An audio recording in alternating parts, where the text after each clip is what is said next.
하나님의 심장 속에 있는 교회는 어떤 교회일까? 우리가 꿈꾸고 우리가 이루어가야 될 교회의 공동체에 대한 비전을 우리 말씀을 통해서 오늘도 나누어 보겠습니다.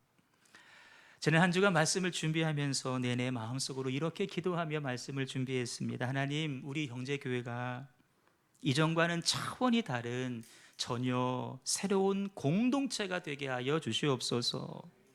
우리 형제교회가 성경이 가르치는 원리 가운데 정말 바르게 세워지게 하시고, 정말 든든하게 세워지게 하시고, 정말 튼튼하게 세워지게 하여 주시옵시고, 성도들이 이 교회 안에 머물면서 하나님의 나라 원리를 배우게 하시고, 구원의 은혜에 감격하여서 이 성전 안에서 열심히 충성하고 열심히 봉사하는 가운데에 다시 재림하여 오실 예수님을 믿음과 소망 가운데 인내하며 견디며 기다리는 성도가 되게 하여 주시옵소서. 여러분, 이 저의 간절한 기도의 제목이 저만의 기도가 아니라 여러분의 기도의 제목이 되기를 소망하고, 우리를 넘어서서 우리 공동체적인 기도의 제목이 될 수 있기를 주님의 이름으로 축원합니다. 지난 3번의 말씀을 통하여서 데살로니가 교회가 전혀 새로운 공동체가 된 이유를 우리가 생각해 보았습니다. 가장 먼저는 바울이 그들에게 복음을 전해줬기 때문이다. 복음이 들어가지 않으면 개인도 교회도 변하지를 않습니다. 복음이 전해졌고, 그 복음이 전해질 때에 그 성도들은 수많은 환난과 어려움 가운데에서도 말씀을 외면한 것이 아니라, 마다할 것이 아니라 성령의 기쁨으로 말씀을 받았기 때문이다.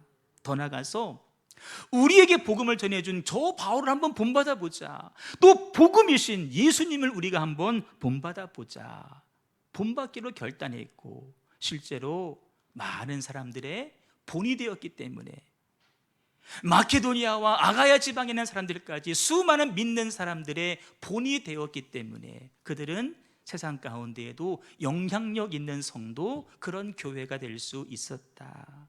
심지어 지난주 말씀입니다. 믿지 않는 사람들이 세상 사람들이 다니면서 뭐라고 말하냐고 하면은 저 사람들 진짜로 예수 믿는 사람들입니다.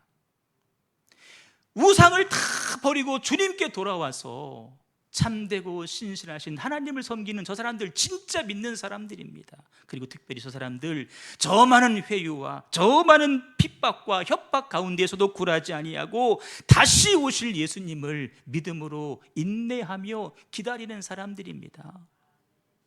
믿는 사람들이 말하고 다닌 것이 아니라 믿지 않는 세상 사람들이 그렇게 증언해주고 다녔다라는 것입니다.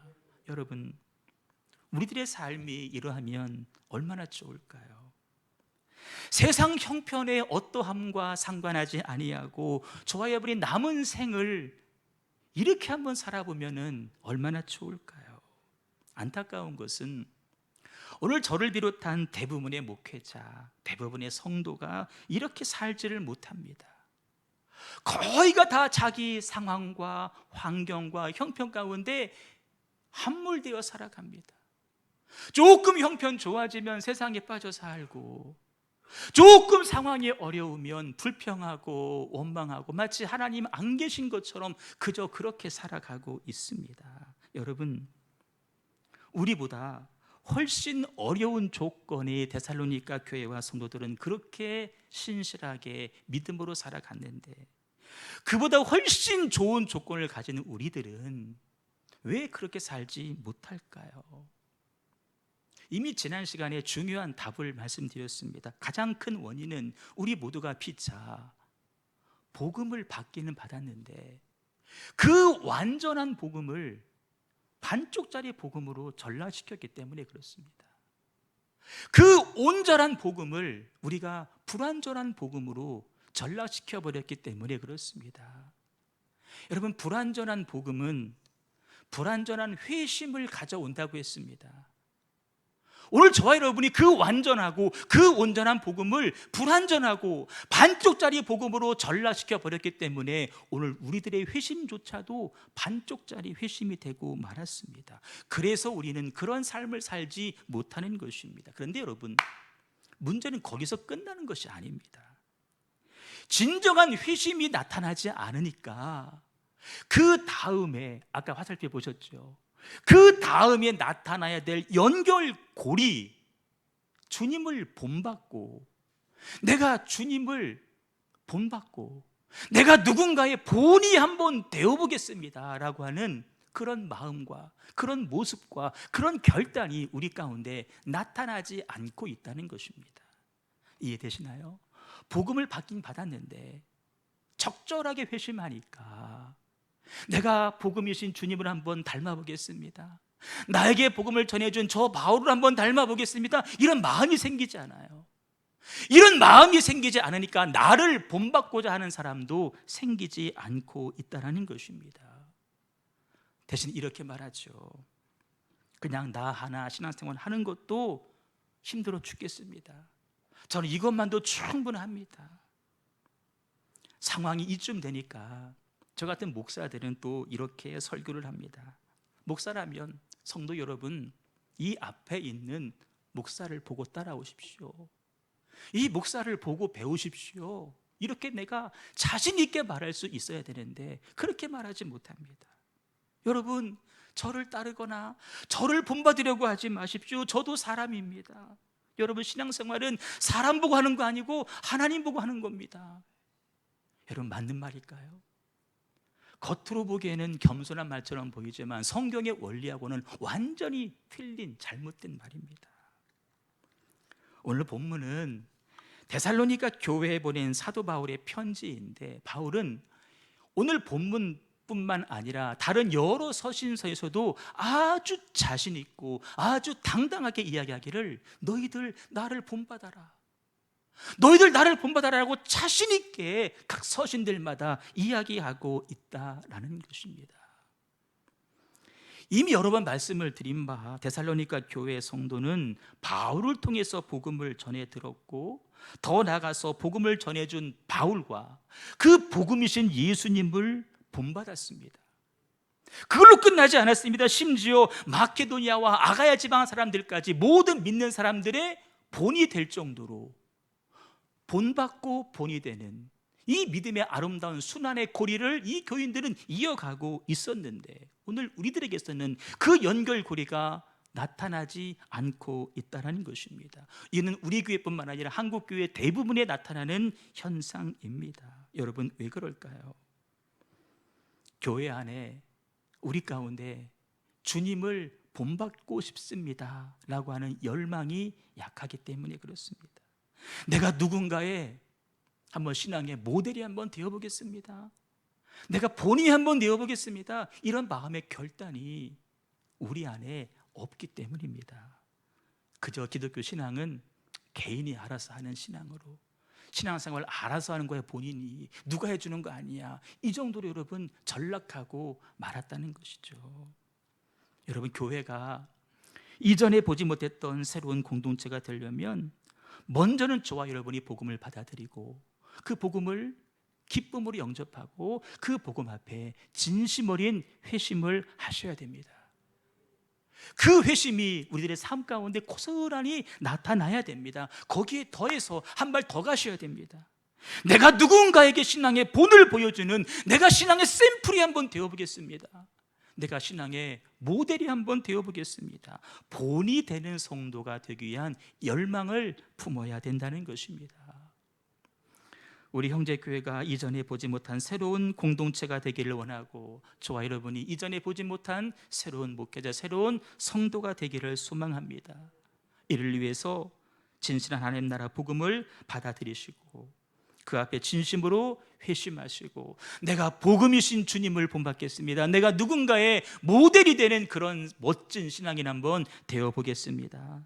여러분, 우리 집에 가면 다 자녀들이 있지 않습니까? 그들이 누구를 보고 신앙을 배우겠습니까? 최소한 그들 앞에서 부끄럽지 않은 신앙생활을 우리가 하면서 아들아 딸들아 이 엄마와 이 아빠를 보고 신앙생활을 한번 해야 되지 않겠니? 이렇게 말할 수 있어야 되지 않겠습니까? 가정들마다 우리 아픔입니다. 신앙의 대가 이어지지를 않고 있습니다. 우리 어른 세대들은 나름대로 신앙생활 열심히 잘 하시는데 그 자녀들이 예수를 믿지 않습니다. 여러분, 그 이유가 무엇일까요? 그게 마음 아프지 않습니까? 역사가 오래된 교회를 한번 가보십시오. 어른들은 가득한데 젊은 사람들이 교회 안에 없습니다. 왜 그럴까요? 어른된 우리가 믿음의 본을 보여주지 못했기 때문에 그렇습니다. 나부터가 내가 누군가를 본받으려고도 하지 아니하고 내가 누군가의 본이 되려는 열망도 우리 안에 없기 때문에 그 신학의 연결고리가 우리 대에서 지금 끊어지고 있다는 것이죠. 이것이 여러분 한국 교회의 아픔이고 우리 가정의 아픔 아니겠습니까? 다시 한번 오늘 말씀의 제목을 한번 간절히 따라합니다. 본받고, 크게 해보세요. 본받고 본이 되는 성도. 그래서 따라하는 거 보니까 내가 누구를 본받고 본이 되라고 하니까 벌써 마음에 부담으로 가득 차신 것 같아요. 내가 누구를 본받고 누구의 모델이 돼? 지금 나 하나도 힘들어 죽겠는데. 여러분, 생각의 범위를 조금만 좁혀보시면 돼요. 너무나 생각이 커서 그렇습니다. 여러분, 대부분 사람들은 본이 되라고 할 때 나보고 예수님처럼 살라는 것이구나. 그것도 아니면 나보고 최소한 베드로, 바울처럼 살라는 것이구나. 여러분, 우리가 어떻게 예수님이 되고 어떻게 우리가 베드로, 바울처럼 살아갑니까? 그것도 아니면 저 앞에 있는 목사님처럼 남들 앞에 나가서 설교도 해야 되고 비전도 제시해야 되고 그런 사람 되라는구나. 여러분, 얼마나 부담스럽습니까? 만약 여러분들이 저보고 목사님도 남들처럼 예수님 닮은 그런 목사님 한번 되어보십시오라고 얘기하면 저는 부담스러워서 못합니다. 여러분도 마찬가지일 거예요. 여러분, 그런데 이해하셔야 돼요. 본이 되라고 하는 말은 그런 의미가 아니라 죽은 사람 살려내라, 이런 그런 의미가 아닙니다. 본이 되라고 하는 의미는 나보다 한 발 늦은 사람. 몇 발? 한 발 늦은 사람. 나보다 반발 늦은 사람에게 본을 보여주라는 의미입니다. 신앙생활 여러분 잘 알려면 목자와 양의 관계를 이해하셔야 되는데 잘 한번 들어보세요. 아주 중요한 원리입니다. 성경은 이 앞에 있는 목사를 가리켜서 여러분의 목자라고 이야기를 하고 여러분들은 양이라고 성경이 비유를 합니다. 여러분들은 양이고 저는 목자입니다. 근데 여러분, 양의 특성이 있습니다. 목자가 양들을 데리고 저 풀밭으로 인도에 갈 때 양들이 누구를 보고 따라가느냐? 저 앞에 있는 인도에 가는 목자를 보고 따라가느냐? 여러분, 그렇지 않습니다. 양의 특성입니다. 양은 시력이 좋지 않아서 멀리 바라보지 못합니다. 우리는 앞을 바라보면서도 옆을 동시에 볼 수 있어요. 근데 양은 옆을 못 봅니다. 오직 양은 멀리도 아니 가까이, 바로 앞에. 다시 말해서 양들이 무리를 지어 이동할 때 저 앞에 목자를 보고 가는 것이 아니라 바로 자기 앞에 있는 양의 궁뎅이만 보고 따라가는 것입니다. 이게 양입니다. 좀 더 들어가 봐요. 그렇다면 이 양 중에서 가장 중요한 양은 어떤 양일까요? 목자 바로 앞에 있는 양입니다. 목자와 가장 가까이 있는 양들이 가장 중요합니다. 우리는 그 양을 가리켜서 선임양이라고 하는데, 선임양이 자기 가까이 있는 목자를 바라보고 따라가면 그 다음의 양도 선임양을 보고 따라갑니다. 그 다음 양은 또 그 양을 보고 따라갑니다. 계속 줄져서 따라갑니다. 그런데 선임양이 목자를 바라보지 않고 다른 데를 바라보면 그 뒤는 줄줄이 다른 데로 갈 수밖에 없는 것입니다. 여러분, 그래서 교회는 선임양이 중요한 것입니다. 가정에서 부모가 세상 가운데 빠져서 세상 바라보고 살아가면 자녀들도 그대로 세상으로 따라갑니다. 하지만 가정에서 선임이신 아버지와 어머니가 주님을 바라보고 주님을 따라가면 자녀들이 따라오게 되어 있습니다. 교회도 마찬가지입니다. 선임양이, 선교회면 선교회장이, 셀이면 셀 리더가 목자를 바라보고 목자를 따라가면 셀 식구들이, 선교 회원들이 주님 바라보면서 함께 그 길로 가는 것입니다. 이게 원리죠. 그런 면에서 지난 주일 오후에 제가 리더 교육하면서 이 말씀 드렸습니다. 여기 있는 목사는 양이면서 동시에 목자라고 말씀을 드렸습니다. 이 목사는, 저는 하나님 앞에서는 양입니다. 하나님 보고 따라가야 됩니다. 여러분 앞에서는 제가 목자입니다. 여러분들을 인도해 가는 사람입니다. 그럴 때 여러분, 목사가 성도를 바로 이끌어가기 위해서는 목사인 나부터 나의 목자이신 예수님을 바라보고 예수님만 따라가야 됩니다.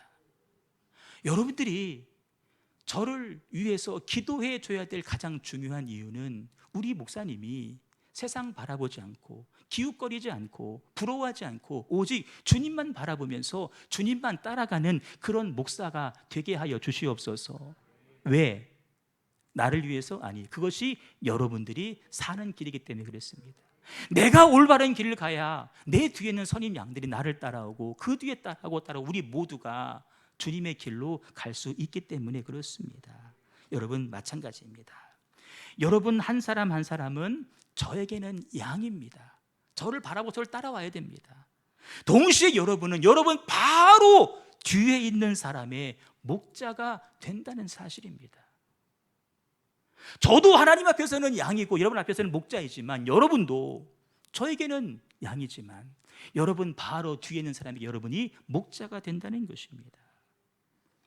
그런데 우리가 지금까지 그렇게 해왔느냐?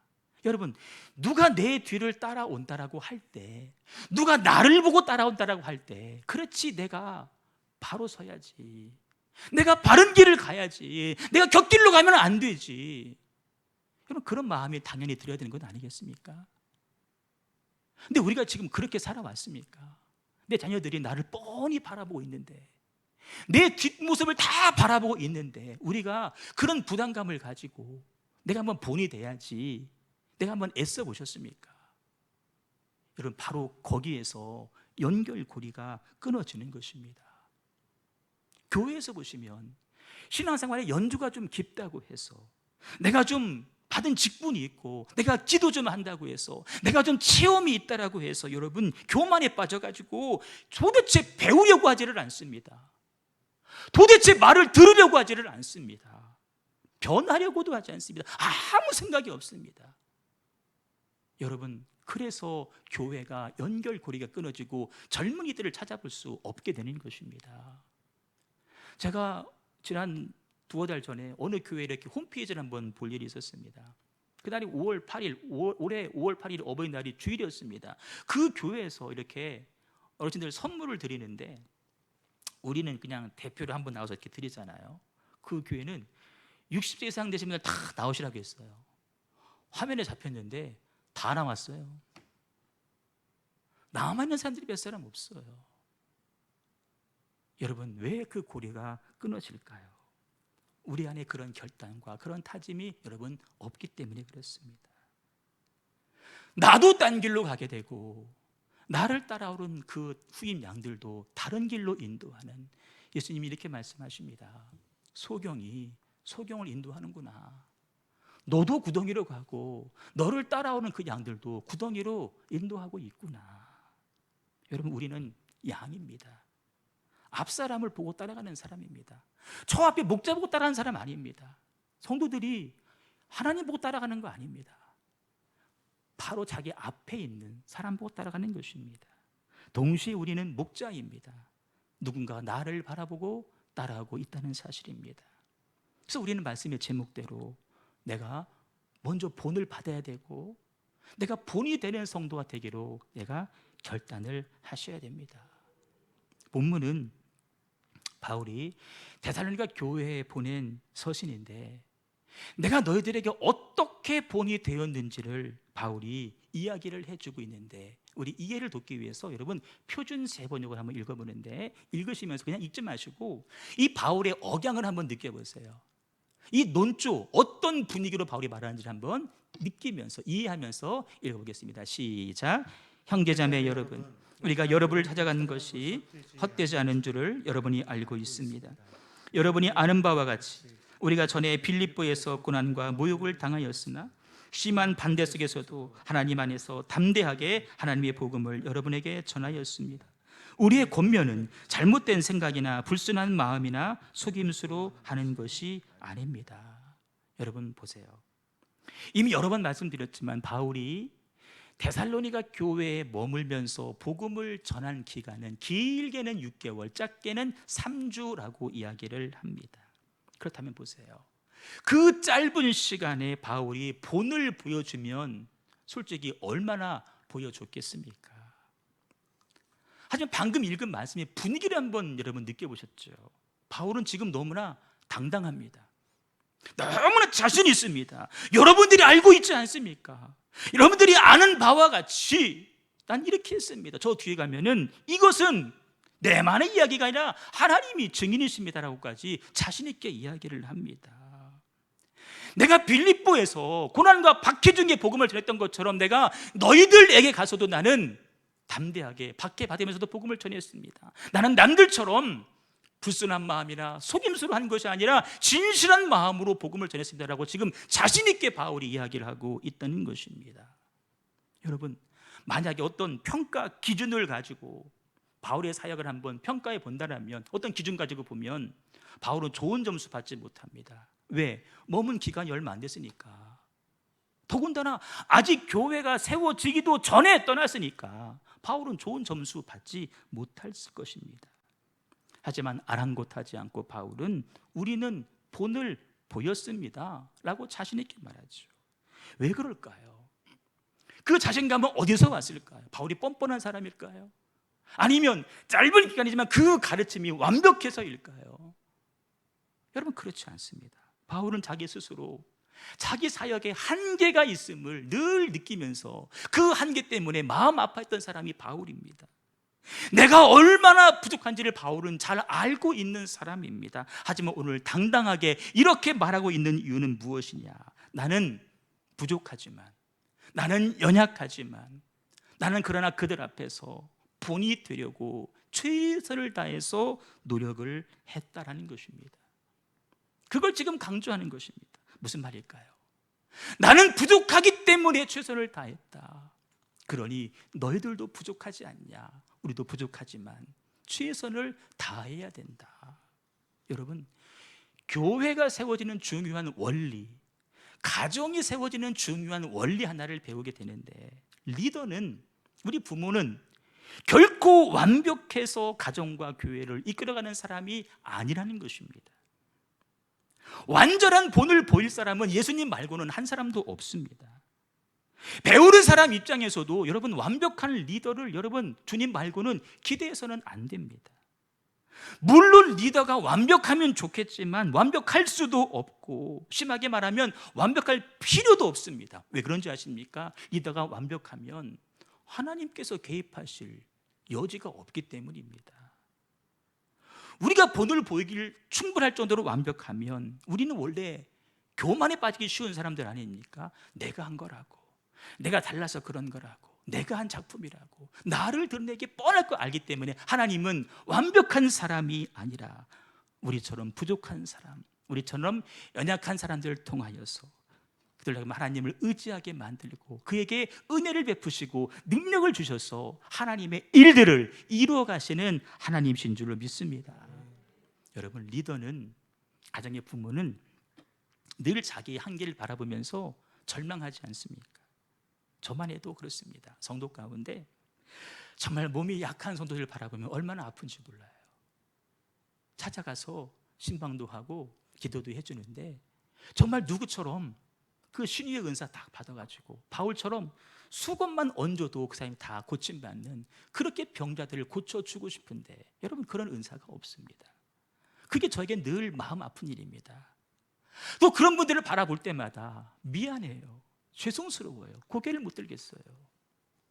제가 지난주에 신방을 갔는데 제가 그 전날 우리 딸내미 자취방 원룸 이사하느라고 내가 죽을 고생했습니다. 힘 다 썼습니다. 힘이 하나도 없는데 그 상태로 신방을 갔어요. 그러니 여러분, 정신도 몽롱하고 기운도 없고 내가 지금 뭐하고 있어요? 미안해요. 나 미안해 죽는 줄 알았어. 지금도 미안해요. 여러분, 이게 목사들의 마음이에요. 제가 그런데 여러분, 바울은 안 그랬겠어요? 바울도 늘 자기 자신의 부족함을 바라보면서 나는 왜 이거밖에 안 되나? 왜 나는 박해 앞에 도망가야 되나? 늘 바울이 아픈 거예요. 하지만 보세요. 그렇게 사역하고 짧게 바울이 그 데살로니가를 떠났지만 그 뒤에 바울이 떠나고 난 다음에 교회가 어떻게 바뀝니까? 1년도 채 되지 않은 그 교회가 소문난 교회가 됩니다. 마케도니아와 아가야를 넘어서서 모든 믿는 자들에게 본이 되는 교회로, 영향력을 끼치는 교회로 바뀌어지게 되는 것입니다. 누가 한 일입니까? 바울이 한 거 아닙니다. 하나님께서 그렇게 교회를 세워 가신 것입니다. 바울이 왜 이렇게 자신 있게 말하느냐? 교만해서가 아닙니다. 나는 부족하지만 본이 되려고 최선 다해서 노력할 때에 하나님께서 그 부족한 부분을 메꿔 가신다라는 것입니다. 그래서 여러분 가정을 세워가고 그렇게 하나님의 교회를 세워간다는 것입니다. 근데 우리는 뭐예요? 부족함도 인정하지 않고, 다 안다고, 들으려 하지도 않고, 배우려 하지도 않고, 누구를 본받으려 하지도 않고, 누구의 본이 되려고도 하지도 않으니까 여러분, 말씀을 받았지만, 복음을 받았지만, 회심을 하기는 했지만 그 다음 연결고리로 이어지지 않고 있다는 것입니다. 많은 사람들이 저는 아직 신앙이 깊지 못해서 아직은 아닌 것 같아요. 저는 어떤 영적인 체험이 없어서 목사님 아직은 아닌 것 같아요 라고 말하면서 한 발 빼거나 부담스러워합니다. 하지만 여러분, 완전해진 다음에야 본을 보일 수 있는 것은 아닙니다. 만약 완전하고 나서 본을 보여야 한다고 한다면 저는 이 교회에서 목회 못합니다. 못하죠. 여러분 기억하세요. 예수님을 따른다는 이유 하나만으로 우리는 이미 예수님을 믿지 않는 사람들에게 본을 보여줄 위치에 이미 올라와 있습니다. 적어도 우리가 우상에서 벗어나서 하나님을 섬기고 있지 않습니까? 그렇다면 아직도 우상 앞에 절하는 사람들에게는 우리가 본을 보일 수 있는 그 위치에 올라와 있다는 것입니다. 내가 자녀를 낳았죠. 주셨죠. 여러분, 내가 많이 배우지 못했지만, 이것저것 모자라지만 여전히 우리는 그 자녀들 앞에서 본을 보일 위치에 자동으로 올라오는 것입니다. 결코 나의 한계 때문에 본을 보이지 못하겠다라는 핑계를 대시면 안 됩니다. 그 핑계가 여러분 지금까지 우리 각자 여러분 자신의 성장을 가로막고 있었다는 것입니다. 아마 여러분들이 이런저런 핑계만 대면서 시간을 끌지 않았다면 여러분 이미 훌륭하게 성장을 했었을 것입니다. 그런데 많은 경우 이런저런 이유와 핑계를 대면서 뒤로 뺐어요. 그래서 우리가 성장이 더딘 것이죠. 제가 최근에 어떤 분을 개인적으로 만나서 대화를 한 적이 있습니다. 의도적으로 여러 사람 말고 단둘이 만나자, 그리고 밤에 퇴근하고 만나자, 따로 만났습니다. 그렇게 한 이유가 있습니다. 평소에 그분이 이러한 생각을 가지고 있다는 사실을 제가 느꼈기 때문, 그 생각이 잘못된 것임을 일깨워주고 싶었고, 그 생각이 당신의 영적인 성숙을 가로막고 있다는 사실을 제가 알려주고 싶어서 따로 밤에 만나자고 했습니다. 물론 저를 처음 볼 때보다는 많이 좋아졌지만 여전히 그분 마음 가운데는 나는 아직 깊은 영적인 체험이 없고 말씀을 잘 모르고 이런저런 이유를 댔습니다. 제가 말씀을 쭉 듣다 이렇게 이야기를 했습니다. 깊은 영적인 체험이 없어서 고민을 하시는데, 그런 체험이 있으면 좋겠지만 사실 없어도 주의 일 하는데 아무 상관이 없습니다. 이거는 목회 20년 이상한 저의 경험을 말씀드리면서, 그런 체험이 좀 있다고 하는 사람들, 경험을 좀 했다고 하는 사람들, 기도 좀 한다고 하는 사람들, 말씀을 좀 안다고 하는 사람들 다 배우려고 하지 않습니다. 변하려고 하지 않습니다. 본받으려고 하지 않습니다. 누구의 모델 되려고도 하지 않습니다. 여전히 자기 생각과 자기 경험에 갇혀서 누구의 말도 듣지를 않습니다. 목사가 아무리 이야기해도 그 말을 귀담아 듣지를 않습니다. 그런 체험이 있는 사람보다 도리어 체험이 없지만 모르기 때문에 당신처럼 마음밭이 좋은 사람이면 충분합니다. 순종하려고 하는 기본적인 마음 자세가 있는 것만으로도 당신은 충분합니다. 더 멋지게 쓰임받을 수 있습니다 라고 제가 말씀을 드렸고, 그 말씀을 그분이 받으셨습니다. 여러분, 우리 모두는 바울보다 한참 부족한 사람이지만 이미 가정 안에서도, 이미 교회 안에서도 리더가 될 기본 자격을 갖추고 있는 사람들입니다. 기억하세요. 나는 아니야, 나는 더 준비해야 돼, 나는 더 성숙해야 돼, 이런 생각이 우리 각자의 성숙을 방해하고 있고, 결국 나중에 가면 그저 그렇고 그런 성도로, 그저 그렇고 그런 교회로 머물게 된다는 것입니다. 여러분, 교회와 하나님 나라에서 누군가의 본이 되는 삶을 살려면 한 가지 대가를 치러야 됩니다. 오늘 2절에 보니까 바울은 고난과 능욕을 당했다고 했습니다. 많은 싸움 중에서도 복음을 전했다라고 이야기를 하고 있습니다. 고난과 능욕이, 많은 방해가 바울이 치른 대가입니다.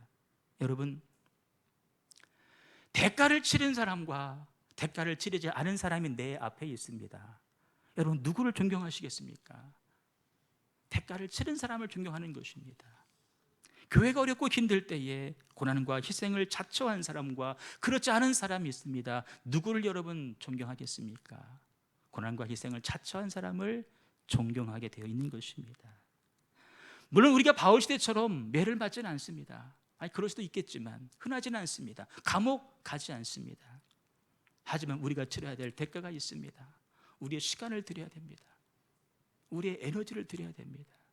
여러분, 시간을 드리지 아니하고 어떻게 본을 보일 수 있는 사람이 될 수 있겠습니까? 시간을 들여서 연단도 받고 훈련도 받으셔야 됩니다. 바울은 매를 맞았습니다. 옥에 갇힌 희생을 했습니다.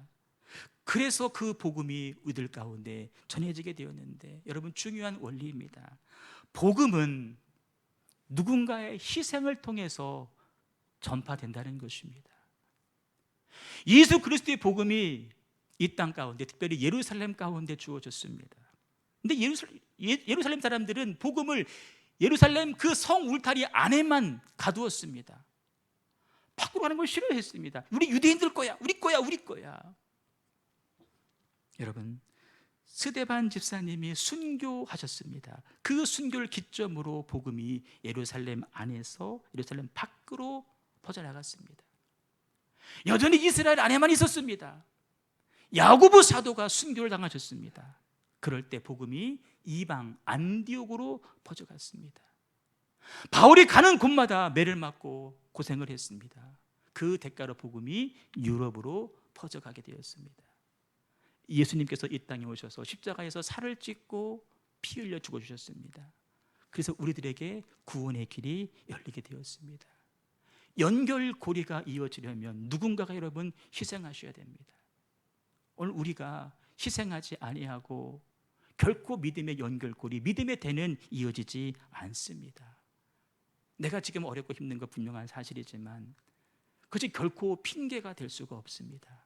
어렵고 힘들지만 고난을 자처하면서 우리에게 주어진 삶의 자리에서 믿음의 연결고리를 계속해서 이어가시는, 그래서 여러분, 우리의 믿음이 그녀들에게도 이어지고 이 교회가 정말 믿음의 후손들에게 아름다운 교회로 복된 전통을 남겨줄 수 있는 그런 교회, 그런 성도 되어야 되지 않겠습니까? 간절히 소망하기는 우리 교회가 그런 교회, 여러분들이 그런 성도, 우리의 가정이 그렇게 복된 가정 꼭 되실 수 있기를 주님의 이름으로 축원합니다.